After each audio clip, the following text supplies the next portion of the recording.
Once upon a time, there lived the great Fortunato family. For hundreds of years, this family has had the burden and privilege of protecting the people of Chandrani, courtesy of the great wizard Merlin.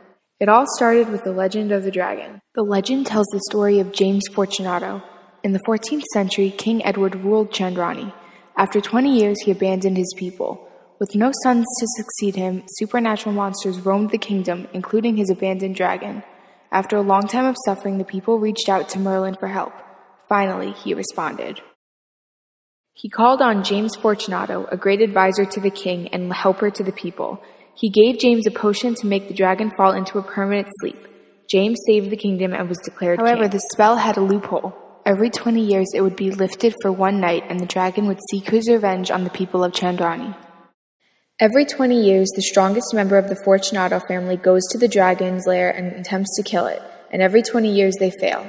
This is because the only weapon strong enough to kill the dragon is the diamond sword, which will only appear to the man chosen by Merlin to kill the dragon. The fifth awakening of the dragon was going to occur, and Will Fortunato was in line to fight the dragon. Everyone knew he was exceptional. He was faster, stronger, and smarter than anyone they had ever seen. However, his rebellious and stubborn attitude was a cause for concern. Merlin told his families to keep a close eye on him. 20 years earlier, Franco Fortunato, Will's father, had fought the dragon and failed. Will knew the kingdom was looking to him to become king after he fought the dragon, but that was not what he wanted. His dream was to travel the world and have no responsibilities. To prevent becoming king, Will gathered a crew together, boarded a ship, and left Chandrani. He was finally going to live his dream, not caring that he left his mother and sister Arista to deal with the dragon. Just as Will was leaving the port, a fairy appeared to him. I come to you on behalf of Merlin. Turn back. You can't escape your destiny. Continue on this path, and someone dear to you will suffer. Although the thought of his family in danger disturbed Will at first, the feeling quickly went away. He ventured further into the ocean. Fairies knew Merlin would not be happy with Will's decision. He needed him to be in Chandrani to fulfill the legend of the dragon. The next day, the fairy appeared to Will again.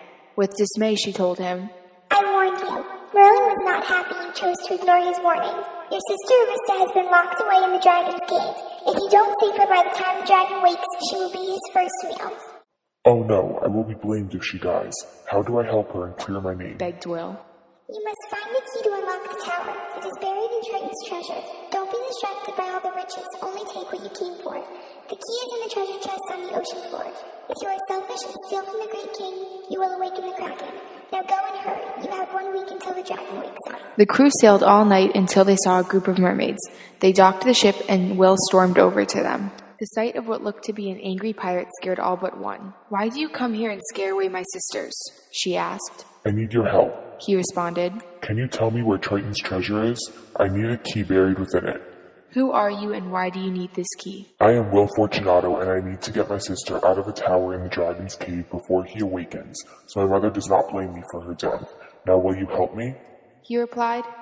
I will help you, but only for the sake of your sister. I am Aquata, by the way. Now follow me, she said. Will followed her to the site of the treasure. Once there, he could see the coins and jewels below the water glimmering in the sunlight. At that moment, he desired all the riches below and forgot about the fairy's warning. Now go to the floor of the ocean. The key lies in the treasure chest. Bring up as much as you can carry. He instructed Aquata. Merged shortly with the treasure and threw it onto the deck. Riches and jewels of all shapes and sizes covered the deck, and laying right on top was a brass key. With all the treasure on board, he said goodbye to Aquata and sailed away. Just as the ship was approaching land, the kraken appeared. It grabbed the boat and crushed it into pieces. The crew went into a panic. The chaos caused Will to lose sight of the chest. Angry, Will dove into the water and grabbed one of its tentacles. He started knotting it with the others. By the time he was done, the monster resembled a pretzel. After being knocked unconscious, Will woke up on a beach far from the cave. He needed help, and fast. He had no way to get off this beach and find the key. How could he possibly save Arista if she needed saving himself? He only had 2 days until the dragon awoke. Realizing it was impossible to get to his sister, he lied down and prepared to tell his mother and the kingdom that he failed. Suddenly in the water, he saw the faint swish of a green tail and blonde hair. A brass object was placed on the ground. It took him a second to recognize it as the key that would save Arista. Thought you might need this, Aquata said before she dove back into the sea. Now he had the way to get Arista free, but he still needed to get to the cave in time. He cried out in anguish. Filled with dismay, he started on his journey. The fairies heard his cry for help. In response, they sent him a unicorn, the fastest animal in the kingdom. After 3 hours of walking, Will began to get tired. Just as he was about to lie down, he heard footsteps. He quickly drew his sword. However, when he looked up, he saw the most beautiful unicorn he had ever laid his eyes on. Without hesitation, he hopped on and began galloping toward the cave. With 1 hour to spare, Will made it to the cave. He drew his sword yet again, only to find it was not his. This sword sparkled, was as light as a feather, and razor sharp. Just then, he heard a voice say, "It's the diamond sword. It cannot be broken, and as long as you have a pure heart, it will help you succeed in your task. It only appears to the man destined to kill the dragon. Accept your fate. Slay the dragon." Will turned around and for a split second saw the great wizard Merlin before he disappeared. With this newfound confidence in his task, he ran into the cave. Just then the dragon awoke. Furious, it charged at Will, but Will was swift and moved out of the way. This made the dragon even more angry. He flew over Will and with his enormous tail whisked the sword out of his hand. Will scrambled over to his sword but was too late. The dragon stomped his enormous claw on top of it. With a smug look on his face, the dragon stalked over to Will. Will realized this was the end and prepared to end just like his father. But the sword zoomed across the cave until it was back in Will's hands. Knowing that it was now or never, Will thrust his sword into the dragon's heart.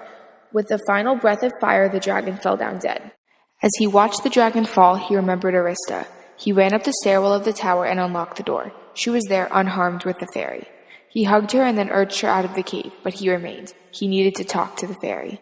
Why me? Why did the sword appear to me, when plenty before me have attempted to save the kingdom and slay the dragon? He asked. Since the day you were born, Merlin has seen something great in you. He has had his fairies watch over you. You were born to rule over the people of Chandrani and protect them. She replied sincerely. Will graciously thanked her and met his sister outside. As he traveled home, he thought about what the fairy said. After a long period of introspection, he realized he had been selfish all along.